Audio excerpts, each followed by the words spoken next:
Et justement, sur FJ, je reçois 2 pièces maîtresses de l'organisation. J'attendais quelques sourires, mais c'est la vérité. C'est la vérité. C'est gentil. Bonjour, Fanfan. Salut Daniel.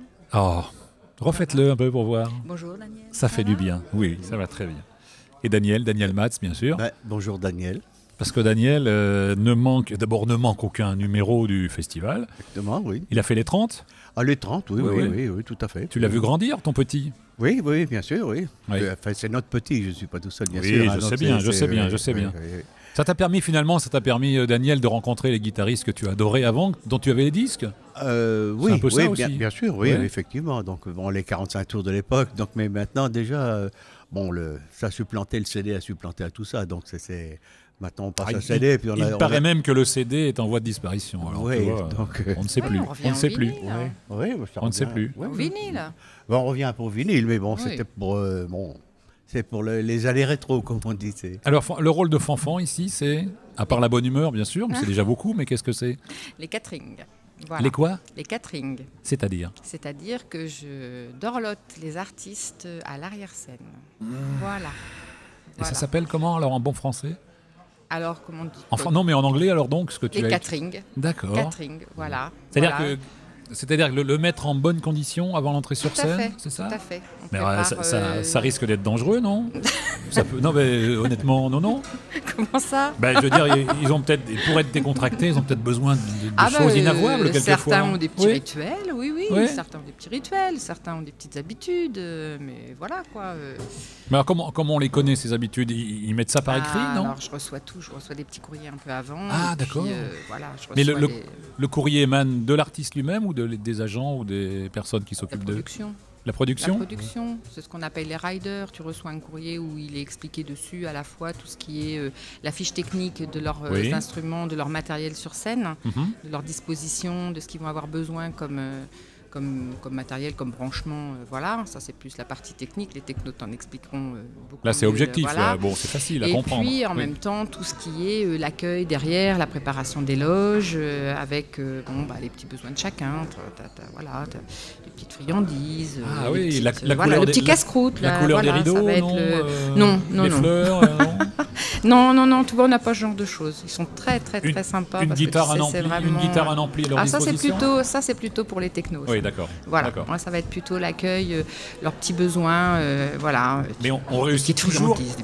Est-ce qu'on réussit toujours à les satisfaire? Oui. Non, il n'y a pas eu de...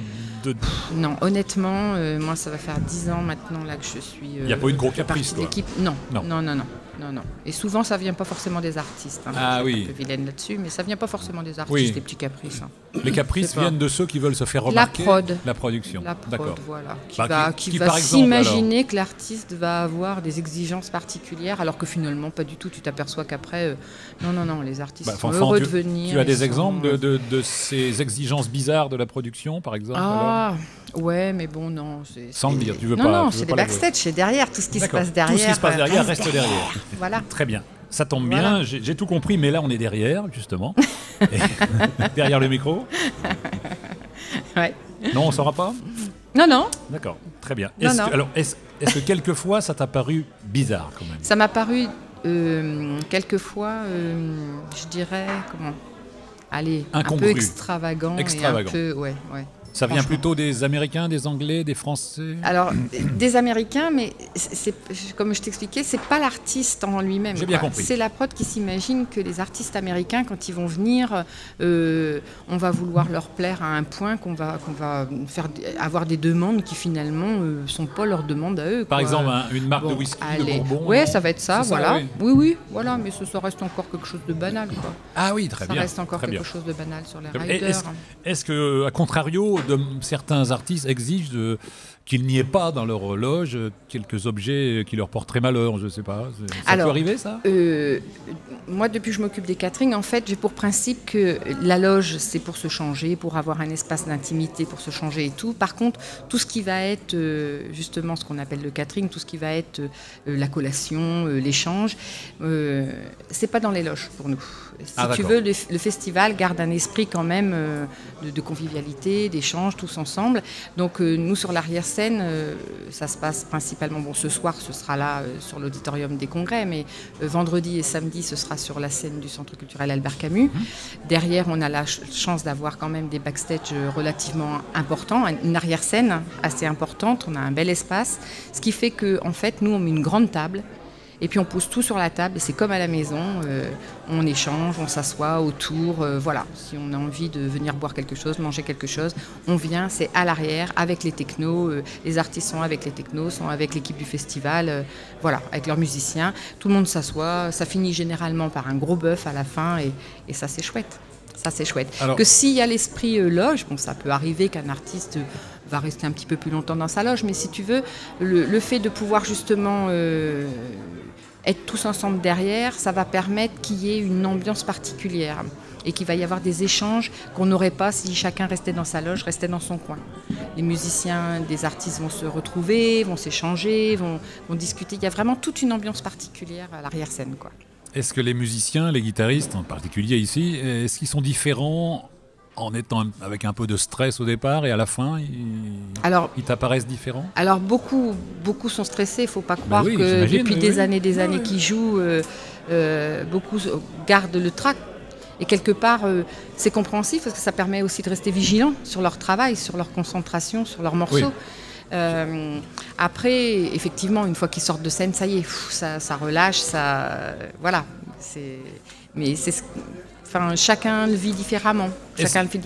Après, on le voit, je veux dire, bon, en plus, moi, il se trouve que je travaille au centre culturel, donc je ne côtoie pas les artistes que sur le festival. Il faut beaucoup de psychologie. Voilà, c'est ce que j'allais te dire, tu vois. En fait, il faut être observateur, il faut savoir être là en relais si tu vois que l'artiste cherche quelque chose ou autre. Il faut être là sans être vu, en fait.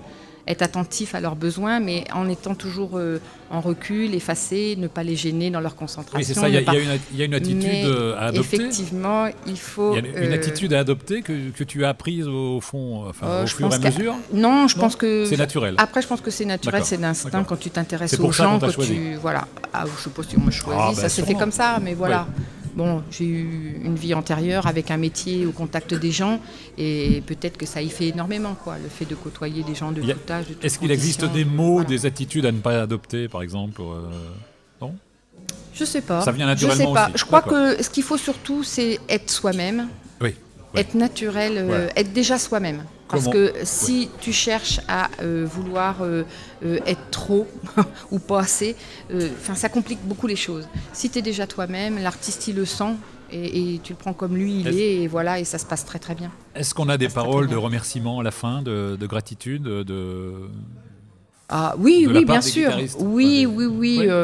Et puis on a parfois des échanges. Bon, Michael Jones qui m'avait, on avait pas mal échangé. Il savait que ma fille jouait de la guitare, donc il m'a filé ses petits Mediator. Voilà, on a des petites dédicaces un peu perso. On finit par en parler, quoi. Voilà, on a des petites choses comme ça. Oui. Bon, Michael Jones. Ouais. Mais bon, il y a des petites anecdotes. Michael Jones, par exemple, en se préparant derrière, il a tendance à faire beaucoup les 100 pas. Il navigue derrière le rideau, il marche de long en large, en travers. Et alors en rigolant, un jour, je lui dis mais arrête, tu vas finir par nous faire une tranchée derrière, quoi. Tu vois, tu parles comme ça, Michael Jones, enfant.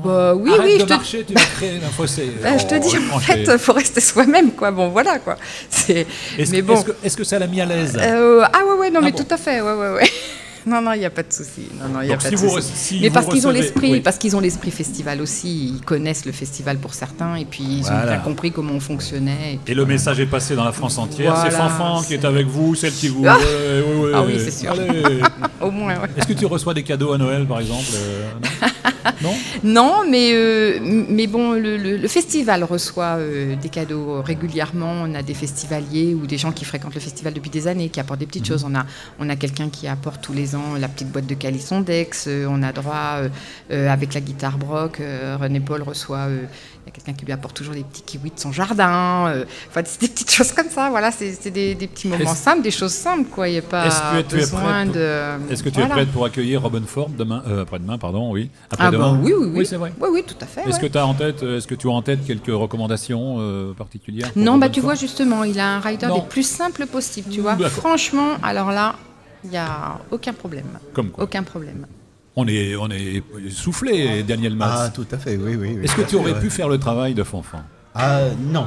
Parce qu'il faut avoir la pédagogie et puis, sa gentillesse. Donc, et son talent. Oui, et son talent, son professionnalisme.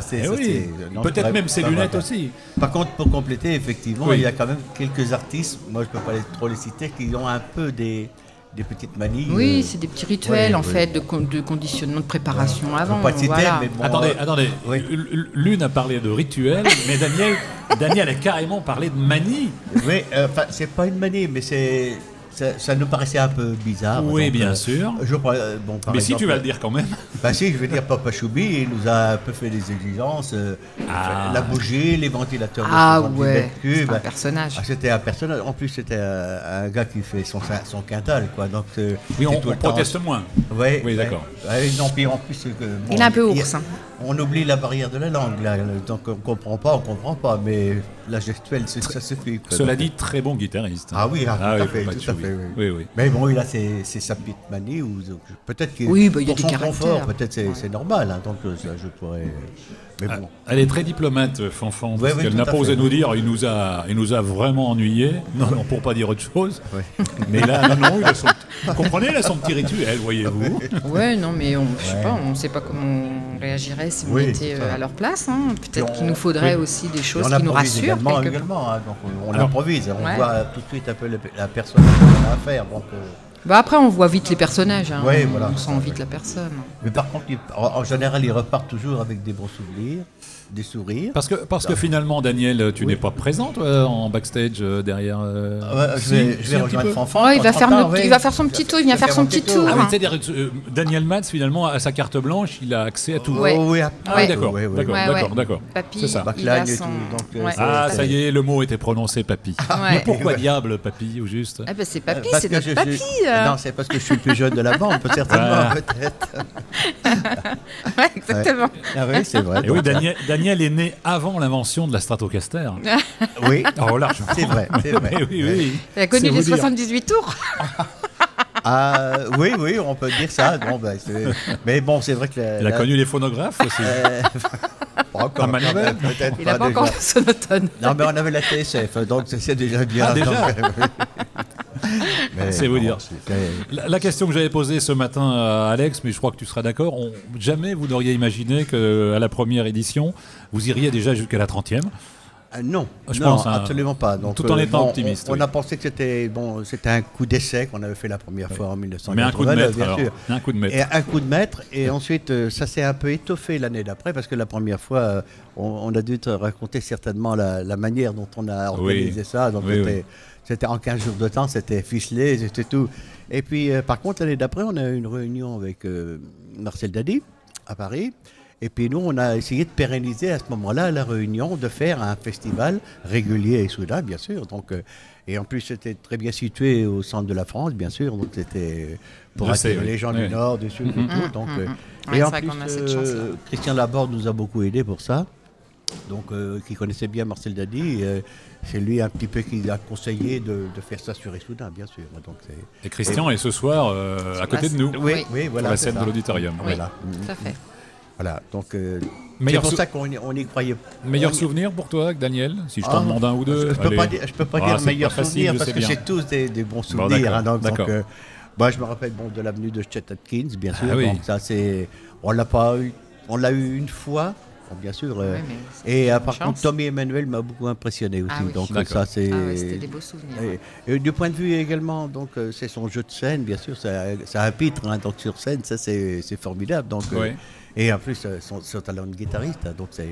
Alors je sais que tous les ans, tu espères la venue de Hank Marvin, guitariste historique des Shadows, mais on espère toujours. Je le vois quand on est sur Internet, c'est tout. Oui, donc, mais lui serrer la main, ça nous ferait plaisir. Ah oui, tout à fait. Je te crois. Je pense que toi aussi. Oui, bien sûr. Ah oui. Et toi, Fanfan, musicalement parlant, c'était plutôt... Les beaux souvenirs, les souvenirs là, je parle de musical. Ah, musical. Alors bon, musicaux même. Alors moi, je suis une grande fan de Serge. Hein. J'en profite parce que là, il vient de sortir. Là, donc en fait, je suis une grande fan de Serge Lopez. J'aime beaucoup flamenco et voilà. Et tu vois justement, mon rêve c'était un jour de faire dans les concerts à la maison. J'avais toujours dit, si un jour Serge vient, je prendrai un concert à la maison et j'ai eu cette chance-là cette année. Ah, tu l'as organisé ? Ouais. Alors dis-nous en 2 mots. Ouais, parce que cette année j'ai eu cette chance-là quand Gérard nous a dit, Serge il est tout à fait ok pour faire les concerts à la maison. Je prends. Et alors ? Je prends, génial. C'est encore mieux. Encore mieux que dans tes rêves. C'est super. C'est super. Donc, on avait déjà des très bons souvenirs de ces venues antérieures, quoi. Et c'est vrai que c'était vraiment un très très beau moment. Il nous a offert en plus 2 morceaux même ce matin en live à la radio. C'était formidable. Ouais. Formidable. Et puis il a joué un des morceaux que je préfère, Kissira, et c'était très très beau. Donc nous avons une fanfan épanouie. Ah ouais, tout à fait. Qui va donc accueillir les musiciens pendant 3 jours de façon encore plus souriante. Voilà. C'est ça.